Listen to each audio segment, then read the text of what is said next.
Hi, this is Tim of the 1916 Company. Welcome and thanks for logging on. If you love this watch, email me, Team Mosso at the1916company.com for purchase, pricing, and availability questions concerning this watch.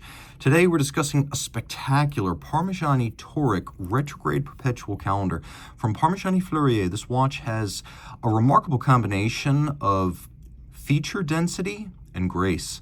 So Parmigiani Fleurier, of course, a integrated manufacturer created by watchmaker Michel Parmigiani, and this, part of the Toric family, features the distinctive Toric case design in white gold. The watch is 40.5 millimeters in diameter, and as you can see in profile, quite slim, 11.7 millimeters, 47.9 lug-to-lug with a 20 millimeter spacing in between the lugs. On my wrist, which is 16 centimeters in circumference, it's a great fit. Parmigiani has been a brand on the rise with the success of first the Tonda GTs and then the Tonda PFs, but its traditional dress complications are the highlight of the company's impressive resume, at least in my mind. It wears beautifully in this case, and you could see the portrayal of the complication is anything but generic. Across the wrist, quite compact. I could recommend it for a wrist as small as 14 centimeters circumference. My wrist again is 16, and it will slide underneath a dress cuff. The strap is high grade. You can see alligator scales on the top, black matte finish, a little bit of bolstering or stuffing to give volume, a monotone stitch, a sheer cut edge lacquered for refinement. On the bottom, buttery smooth calfskin. One of the stakeholders in the Parmigiani family of companies, Hermes, the OEM supplier of straps to Parmigiani, so bracelet Hermes, and very, very soft and supple. An incredibly high-quality strap that is buttery smooth and luxurious just to hold. The buckle is model-specific. As you can see, it emulates the coining of the bezel of the Toric. It's a double fold. It also emulates the teardrop-like profile of the lug, which you can see when you view it in profile. Double folding clasp. It's a friction fit, so snap shut. That's the retention mechanism. White gold, just like the watch. Close it all up. Now we roll back to the case, where the highlight is the welded lug construction. So the oldest and most traditional and most laborious way to make a case is not the modern machining, not the modern stamping method, but welding. So the case and the lugs made separately, the lugs inserted into slots and then welded on with all gathered material from the weld, then manually filed off to create this super sharp break between lug and case. And you can see how the coining is echoed on the case back. I've heard it said by Parmigiani that the idea is to take basically a Greek column and then compress it, and that's where the Toric case comes from.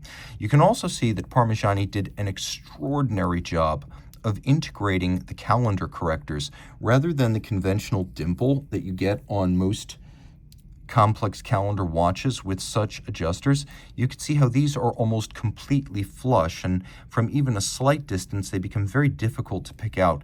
The fact that they are completely flush means Parmigiani has one-upped Patek Philippe in that regard. This is the cleanest and least obtrusive corrector integration I've ever seen. Unless you're going to put it in the crown and use the crown as the adjuster, this is the best integration I've seen. We have a sort of vaulted, lightly cambered sapphire, and then a sapphire cabochon on the crown itself. The watch does feature a hacking or stop seconds function, and then a dial with an azurage center or a concentric pattern cut into it.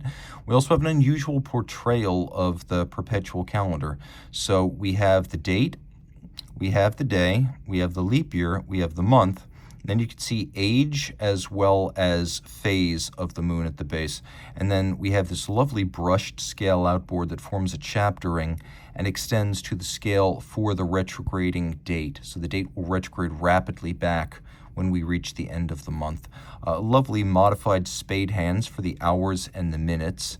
And then the watch featuring a Vaucher-based movement on the back, doing business as caliber PF002610.01.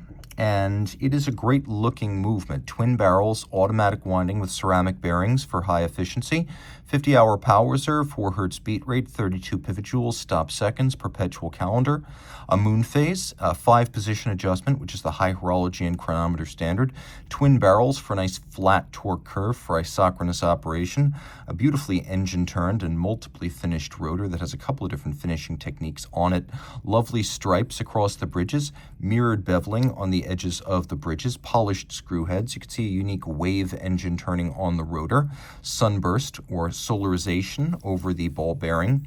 Taking a quick look at the opposite side, once again, you can see that the quality of the beveling is quite high. And then this being a perpetual calendar, you don't need to touch the calendar system until the year 2100, provided it keeps running full time. So it can deal with irregular length months.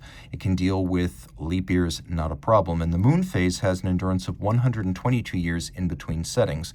You can see that there's a little lunette counterweight to the second sand, and then we have a little lunette indicator for the date itself. And the watch is 30 meters water resistant, so dress watch water resistance only. Otherwise, this could be your daily. Reach out to Team Mosso at the 1916company.com for purchase and pricing details.